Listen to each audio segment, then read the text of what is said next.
ఈ సబ్బు మీ పేరేం పేరు? నర్సయ్య. నర్సయ్య. ఏ ఊరు? ఉంటారా కుంటల. ఈ సబ్బు ఏం పని చేసి చెప్పండి నాకు. దురద ఉంటే మొత్తం పీకేది. ఎక్కడ ఉండే దురద? ఇక్కడ ఉండే మొత్తం. ఓకే. ఎన్ని రోజులు వాడిరు మీరు? 3-4 రోజులు అవుతుంది. 4 రోజులకే రిజల్ట్ వచ్చిందా? 4 రోజులు 5 రోజులు. పెయిన్ తెర్రగా ఉండే సబ్బు వాడడానికి నయమడి వచ్చిండు, నాకు సబ్బు కావాలని. ఓకే. పేంత ఎర్రగా ఉండే ఈ సబ్బు 4 రోజులకే రిజల్ట్ వచ్చింది. ఇంకా సగం సబ్బు ఉంది. ఇంకా సగం సబ్బు ఉన్నది.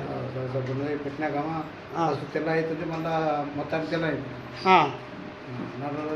తెల్లగా అవుతుంది మొత్తానికి, కానీ పెడితే పోతుందా? మొత్తం పోతుంది. తెల్లగా ఉండేనా? పాతది ఎట్లా ఉండే? ఏమైనా ఫోటోలు ఉన్నాయా? గోక్తే ఇప్పుడు కొండు గోక్తే తెల్ల ఉంటుండే కదా, ఫస్ట్ తెల్ల ఉండే, మళ్ళీ మొత్తం క్లియర్ అయిపోయింది. ఓకే. ఇట్లా గోక్తే తెల్ల వస్తుంది కదా, అయితే మొత్తం పోయింది. Super, excellent.